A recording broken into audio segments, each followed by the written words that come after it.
passer réellement. D'accord. S'il y a problème on règle.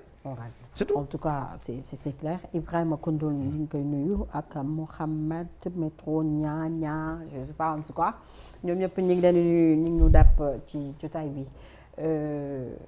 Ndeye Marie wala Samba ma dem Ndeye Marie mooy dem ndax maa xool de Ndeye Marie déglu nga par étape li nga xam ne noonu la gisee li xew même bu fekkee ni scandale juge moo koy wax dara mais je rappelle que scandale ñëpp mën nañoo am définition bi mooy tout simplement benn affaire bu kalaate ñëpp di ci wax sous le contrôle du en tout cas professeur français bi nga xamante ne mi ngi ci plateau bi donc scandale moom mënuñu kaa bañ a tudd certes même bu fekkee ne sax xëy na ci wàllu yoon lay leer mais quand même loo xam ne am na moo am coow ñëpp di ci wax te defe naa depuis ONAS ñëpp ngi wax benn bu nekk biñ ci doon pàcc te yaakaar naa déglu nga Abdoul Aziz yéen ci seen côté waa kër Diomaye président wala bokk le président Diomaye a sa part de responsabilité ci biir.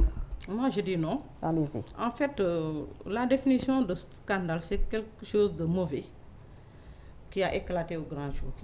Parce que quand c'est bien du scandale loolu day nekk phénomène événement mais quand on dit scandale, c'est qu'il y a quelque chose d'anormal qui s'est passé, qui a eu lieu et qui est éclaté au grand jour. Voilà. Et tout le monde en parle et tout le monde donne sa version des faits.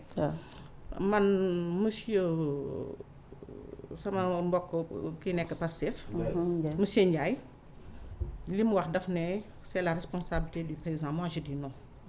Parce que le président, il donne sa vision. Vision la am.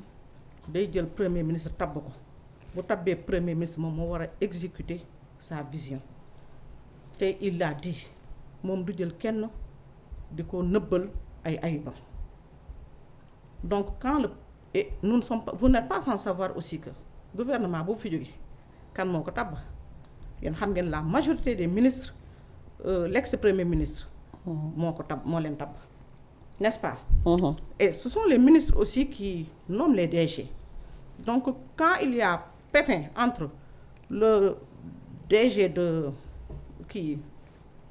l'ONAS bi passé sama collègue Cheikh Dieng président Cheikh Dieng si kii bi coalition bi di ko nuyuwaale au passage kooku bu amee problème il a donné sa version des faits il a été au tribunal tribunal setal ko du benn am na temps yoo xam ne sax moom day dem mais du am interlocuteur alors que nit ki pour kii bu amee bu ñu demee si yoon normalement le parti concerné dafa war a teew soit il vient ou bien ñëw ak ses avocats. Mais moi en tout cas je l'ai une fois je le suis de près je l'ai une fois entendu dire que j'ai une fois entendu dire dans la presse qu'il était là-bas mais il y a n'est-ce pas la partie adverse la partie l'autre là n'était pas venu. Donc récemment sax am na gagné na yëpp procès. Il a gagné pratiquement tous les procès. Et tout ce que je peux dire c'est que man mën naa ne dañ ko tooñ dañ ko parce que wàccee nañ ko ci loo xam ne direction générale am te fekk mënoon nañ ko bàyyi parce que gis nañ ñoo xam ne tey fii ñu ngi leen di layamal te pourtant ñooñu je ne du ma juger kenn parce que damay andi benn transition rek ñëw si en tout cas li ma mën a wax moom si ONAS bi nañu na président de la République son excellence président Bassirou Diomaye Faye xool le DG l'ex-DG de l'ONAS bu fekkee ne seetal nañ ko delloo cëram parce que cëram mooy engagement moo tax moom mu ñëwoon di wàcc ci terrain bi di def bu gisee loo xam ne jaarut yoon te yoon jox na ko dëgg kooku tamit dañ ko war a xamal ne dañu war a xam ne que def nañ teg nañ ko toor boo xam ne dañ ko war a laver dañu war a laver son honneur loolu man foofu loolu laa see kii damay ñëw andi toute transition par rapport à l'Azer. Il y a beaucoup de supputation nit ñi ngi wax tout de suite yéen a ngi doon en direct. Je sais que le député l'honorable député Thierno Alassane Sall c'est un dossier qu'il maîtrise. Tout qui je pense qu'il vient de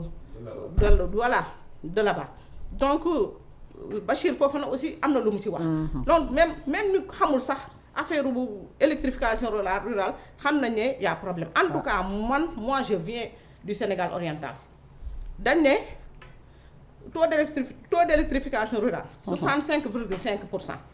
mais ñun suñu gox yooyu am na taux d'électrification yoo xam 12% la boo demee ci frontière beeg yooyu doon tey boo leen di xool terrorisme bi ça y est à nos frontières. waaw la pénombre lëndamaay bi ak yooyu dafa war a jeex secteur yooyu man je pense que tous les villages frontaliers dañ leen war a électrifier. kon nag xaalis boobu si c'est avéré parce que moi je ne jugerai je ne suis pas juge. mais si c'est avéré que le directeur de l'ASER nga xam ne dañoo tëye loxoom setal ko te ki ko doon setal ko amul pour setal ko parce qu'il n'est pas juge. dafa def lu ko neex mais nit ki tu ne doo juge bay taxaw ne diiñ nañ la di defoo ko du moom mooy juge.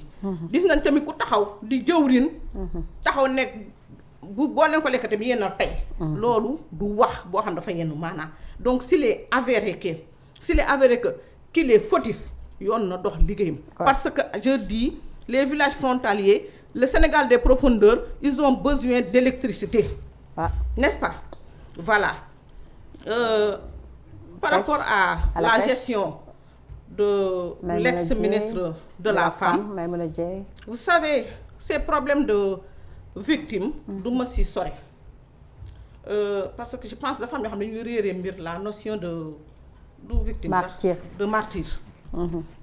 xam nga train bu doon romb train nga mu leer na la fële am na branche bu te train bu fekkee day kii nga génnee sa pilote nga sonal mu sonal sama kaala bi ñëw taxaw def ko nii yëngal ko train bi taxaw mu am ay centaines de personnes peut-être dans le train bi taxaw ñu dindi bant mu jàll kooku dañ ko war a sargal mais ou bien kooku bu exemple bu demoon bay dindi am 3 personnes wala 4 personnes yoo xam ne ñu ngi doon dindi kii boobu tronc d'arbre bi.